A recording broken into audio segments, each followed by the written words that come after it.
Welcome into AFL Weekly, the road to Arena Bowl 33. I'm your host, Joshua Cox. We have a big night tonight. Later on, we'll talk about last week's opening weekend games, stories from around the league, and look ahead to the week ahead. But to start with, this past weekend, the Billings Outlaws defeated the Wichita Regulators 56-26. Our guest today threw 7 touchdowns in that game. Our guest is quarterback of the Billings Outlaws, Mr. Isaac Harker. Isaac, welcome to the show tonight. Appreciate you coming on, man. Hey, thanks for having me. I'm excited to be here. We'll get to the Outlaws in this week's game here in just a few minutes, but let's talk about your journey through football. When did you start playing football, and when did kind of your love for the game begin? Yeah, I started playing super young whenever I was first eligible to play tackle in Indiana. And the love of the game and the position really, when I was really young, I got a bunch of NFL films, VHS tapes for Christmas, and just would watch those over and over again and just loved the pageantry and how the guys seemed larger than life and everything, and how much preparation that they showed it took to play quarterback successfully. Do you have a favorite football team or player growing up?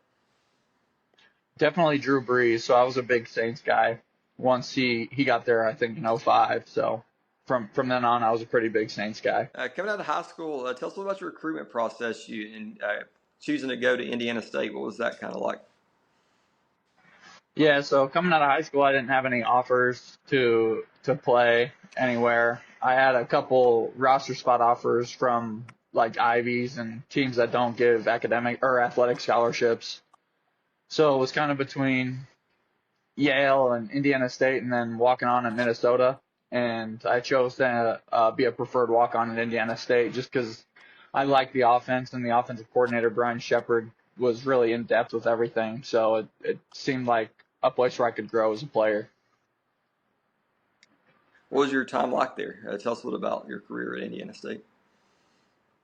It was good. I started as a walk-on and was 5th or 6th on the depth chart, and then going through my true freshman year, didn't play, redshirted, and just tried to learn the offense and improve myself as a player. And then towards the end of that year, a lot of guys transferred or left or things happened. And so going into my redshirt sophomore year, I was able to my redshirt freshman year, I was able to become 3rd string on the depth chart. And towards the end of the year, I was doing well in scout team, so I got a couple packages in and got to play in the last 2 games of the season and kind of got that taste and played pretty well. So from then on, I was like just not wanting to let go, stay on the field and play as much as I could. Absolutely. Your last year, you transferred to Colorado Mines. Tell us about deciding to transfer, and that was one of your best seasons. What was that year like for you? Yeah, so as a redshirt sophomore, I started that whole year at Indiana State, and we did well. And then the staff left, and a new staff came in, and I wasn't their guy one way or the other for whatever reason. And so after that year, I transferred to Colorado School of Mines, mostly because our quality control guy from the old staff was now the receivers coach. Ryan Diedrich was the receivers coach at Mines, and he's just a great guy and a great coach. And so I wanted to go over there and ended up going over there, and they had a really good lineup and roster and a lot of really good guys who were smart and just great football players in general. So we ended up being pretty prolific on offense, just, as a result of really good coaching and the receivers being extremely good as well. From there, you started your pro career. You started off playing in the CFL for a few seasons. How did that come to be? How did Canadian football come on your radar, and what was that experience like playing in Canada? From when I was growing up, me and my dad kept up with the CFL and the Arena League, and so I always knew about them, and that was always something I would say was like, I want to play in the NFL, CFL, or AFL. So it was always on my radar. And then after my pro day, I got an invitation to a mini camp when they were still doing those in Vero Beach, Florida. So it was me and 9 other guys, and they just basically told us, like, we'll take one of you guys to camp.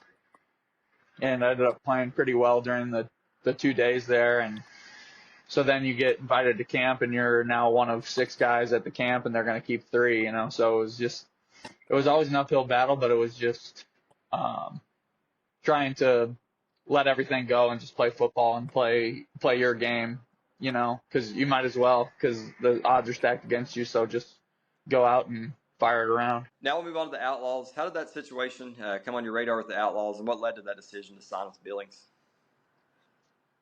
Yeah, so I got a message from one of their scouting guys on LinkedIn, actually. You're just asking if I was still interested in playing football, because I'd been training guys out in San Diego for a while, and he asked if I was still interested in playing, and I was like, I knew the Arena League was coming back, and I was pretty set on that, so I was like, if it's with the AFL, I'm interested, and he got me in touch with Coach Walker, and I sent Coach Walker my film, and then got in touch with Coach Bonner and everything, so it all ended up working out, not usual, like, didn't go through my agent or anything, it was just kind of serendipity, I guess. Yeah. Well, what are you most excited about, or what have you been most excited about the AFL, joining the AFL? I just like it because the game's so fast and requires you to process information very quickly and make quick throws and accurate throws, and I feel like that's one of the strengths of my game, and it really is amplified in the Arena League versus, the CFL or outdoor football. So that's what I was really excited about. Yeah, you have a great coaching staff there in Billings, 2 guys that's won Arena Bowls as well as an AFL Hall of Famer. But I want to specifically talk about Sed Bonner. He's arguably the greatest quarterback in AFL history. What is it like playing for him, and what have you learned from him? Yeah, he's definitely the certified Arena League GOAT at quarterback, and just trying to be a sponge when you're around him because he knows so much. So regardless of whether he's talking about the defense or how receivers should run routes or how your footwork should be, it's like, trying to soak up as much information as you can from him, just because he's the best, he's the best at what he does. Sure, we'll move to Saturday now. Big win on Saturday against the Regulators. You threw for 7 touchdowns. How did it feel? How did that feel? How do you feel about your all's performance overall and the flow of the offense? Yeah, the flow of the offense was pretty good. Our receivers were doing a great job, and if you ask anybody on our team, what the key was, it was the guys up front. And they blocked really well and kept me upright, and makes it a lot easier when you can stand back there and see, and your receivers are running the right routes for you and everything. So the offense was flowing, and I think that's just a product of our coaching staff getting everyone so prepared and keeping us so conditioned that, the game feels – practice is really tough, for our organization. So the games feel smooth. Yeah. What are some of the things, as you look back on the film from Saturday, what do you think you need to improve on as you head into this week from last week? There's some things that I need to quicken up my feet on, I think, and there's a couple times that I tended to drift just slightly heel side or toe side, depending on what route was on, and I think focusing on staying straight back in the pocket despite trying to see, is for the best, and being able to quicken up my feet and get the ball out even earlier would be a few of the things I'm focusing on this week. How did that feel in the arena game differently than the Canadian football game? Yeah, so it's almost like the exact opposite. Everything's like halves. So in the CFL, it's a 65 wide. In arena, it's 28 and a third, and then 110 long versus 50. So everything is compact, everything is amplified, the speed is there because, we call it back motion, but there they call it the waggle. So there's some similarities, but also the field size makes everything just a couple clicks faster and requires more timing as opposed to like feel and athleticism. If that makes sense. Yeah, absolutely. You're scheduled to play in Oregon this week. What's the preparation been like for the game this week, and what have you all been doing? Yeah, so we've been watching film on our upcoming opponent and trying to get a feel for what coverages they like, what they want to run in the red zone, feel for their personnel, how they're trying to defend certain routes and their technique and everything. So we're pretty in depth, and we're looking forward to the game this weekend. Y'all one of the top teams in the league this year. What do you think it's going to take to be able to come out on top in July? I think we need to stay focused on iterating on ourselves, on reflecting inward and improving ourselves every week, and then there's a lot of tough teams in this league too. So if we keep focusing on ourselves and taking it a day at a time to improve on things we need to, then the big picture will take care of itself when we get later on down the road.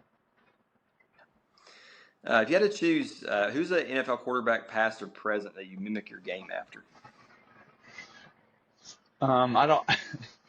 I try and mimic my game after Drew Brees, because he had that really short and mid range accuracy, and he had great pocket presence, and I think he elevated his teammates around him through his leadership style and his preparation, and that's something that I've always wanted to do too, be the most prepared person on the field so that you can go out and play free and turn your brain off because you're so prepared that you know everything cold, like the back of your hand. So he's someone who I've tried to model my game after. Last question for you, man. What is the goal for your career, and where do you want your football career to go? My goal right now is to get a ring, to win the Arena Bowl, and that's if you ask anybody here, I think that's our number one goal right now, and then everything else past that will require a little more thought because I haven't thought too deep into past, today, trying to improve myself for this week. So that's something you'll have to ask me a little later, but definitely the biggest goal will be the Arena Bowl in Minneapolis. Appreciate your time, man. Best of luck this week and the rest of the season. We'll talk to you on the road. Appreciate you. Thanks for having me.